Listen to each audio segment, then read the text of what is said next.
I tell one story that relates to Lulu, can I? Yes, you may. These are not midday ladies here today, but we had a midday waiting room for the ladies, and they all sat and watched a monitor, and just off the side was a restroom that had no sign on it. Usually only the staff went in there, but occasionally they'd say to one of the midday ladies, you can go and use that little restroom, and it just had a commode and a sink in it. So one day, the show was about to start, the ladies were outside, Wayne hadn't taken them in yet. I thought, I have to run to the John before the show starts. I ran in there to comb my hair and wash my hands, and the door kind of swung in like this. I was standing there combing my hair, washing my hands. I looked in the mirror and I realized that over my shoulder was a lady sitting on the throne. And how do you get out of that situation? She had locked the door. So I just kind of finished combing my hair, pulled the door open, and out I went. But I had remembered seeing the color of pattern on her dress. As a matter of fact, Wayne, you weren't there that day, and I was supposed to interview him. So I held the microphone out like this, and I walked along, and I saw the sleeve of her dress, and I got up to her on the midday set, and I thought, oh, man. Bob, you should have said, keep your seat. Right.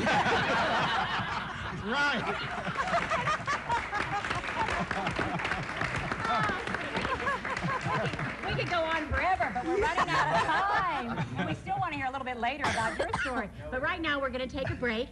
And this is from Mature Times, and we'll be right back with everybody and all my relatives.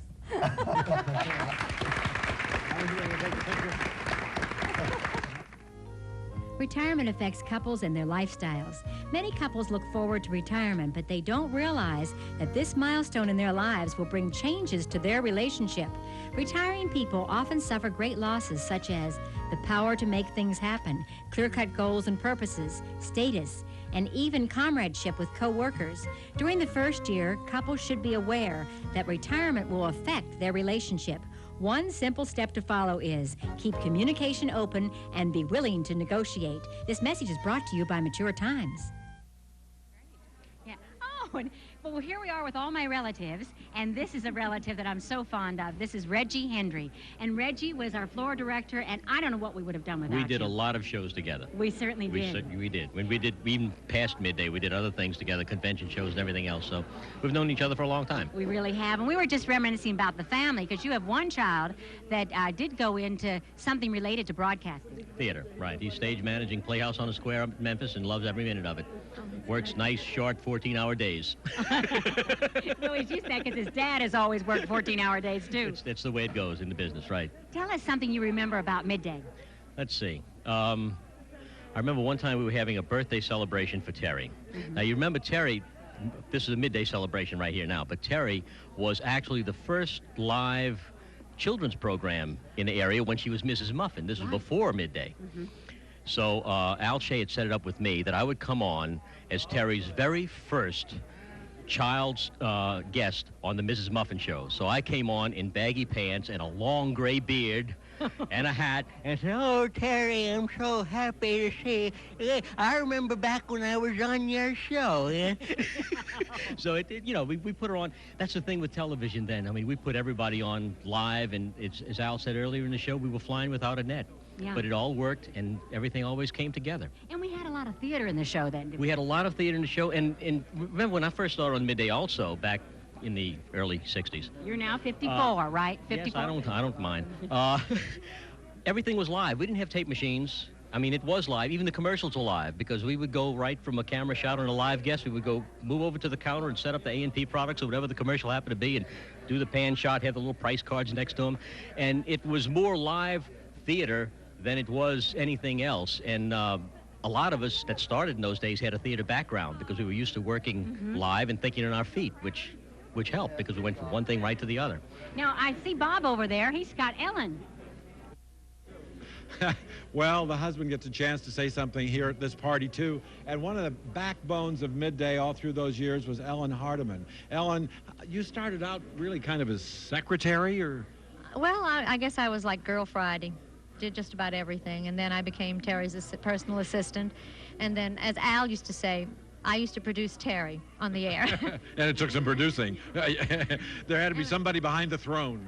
Yeah, well, yeah, I guess so. I'd try to get her down there on time, and then after a while they let me do a little reporting and things You, like in that. fact, Al sent you out on a reporting job once. It really turned out to be more than you bargained for. Tell us about that. Well, I had never done reporting except local reporting with a little tape recorder, and one day Al came in and said, "You're going to Hollywood to interview the stars of Valley of the Dolls at 20th Century Fox." So I went out to Hollywood and got to 20th Century Fox, and they had all these cameras, and it was like really a green reporter. I had never done that before, and yeah, it all came Was out that okay. Jacqueline Suzanne? Jacqueline Yeah. Suzanne and Patty Duke, and yeah, and actually Sharon Tate. Were I you interviewed- scared?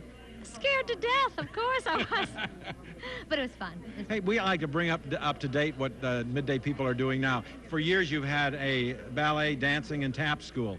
Tell us just a little bit about that. Well, I'm now in business. I have the Ellen Hardeman Dance Academy, a little plug, on Elysian Fields, and I have a ballet company, Ballet South. And as a matter of fact, my ballet company is going to be performing at the Riverwalk in October and November.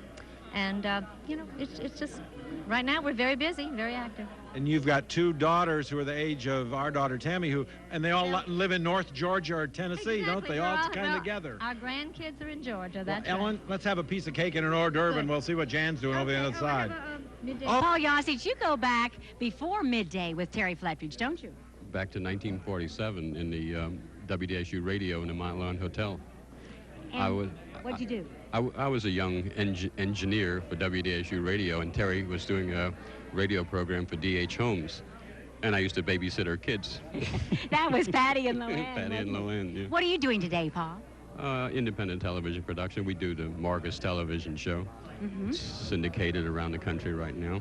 Well, And it's great. It's wonderful to have you here. it's a pleasure to be here because I always enjoyed working with you and Terry and Oh, it's really... and some of the caravans we did around the countryside were wonderful shows. I really enjoyed those. They really were. Now, Bob's over there, and I see that Bob's got Marcy. Oh, you know, Ed Planer did the news on both a program Jan and I did early and on Second Cup. And Ed could not be with us today because he's living in Chicago and he's very busy. But Marcy Planer, are you the youngest or the oldest? I'm the middle. You're the middle. Yes. Marcy Planer, who is a lawyer in New Orleans, came to represent the Planer family and her dad. And Marcy, what's kind of exciting about your dad is the life he led, which was with NBC. Tell us what he was doing with NBC. Well, after he left New Orleans, he went to Chicago at the NBC station to become news director. Then we moved to New York, and he worked on the Today Show and became vice president of news. Then he moved to London and was head of the NBC European Bureau. And now he's recently retired from NBC, living in Chicago, working for a broadcast management firm. He was the man behind NBC, the Today Show, for a long time, wasn't he, with NBC News? He had a lot to do with the Today Show. For several years, Yeah. yes. Yeah. And in his travels, he gained a lot of interesting experiences. And Marcy was nice enough to bring along a book which we'd like to show. This is called Shattered Images, which is a book Ed wrote. When did your dad actually finish writing this? It's been in book form for how long? About 6 to 7 months. He worked on it for several years, probably about 3 or 4 years. While he was working, whenever he had free time, he would try to write. Since this is the first time I've had a chance to see it, this is a novel. This is not the story of the Planer life and the Planer family. This is a novel. This is a novel which has some truth to it, set in the television business. So if you read it, you may possibly see yourself. You never know. You read it, obviously. Yeah. Did you read the beginnings of it and then read the final? Did it change much?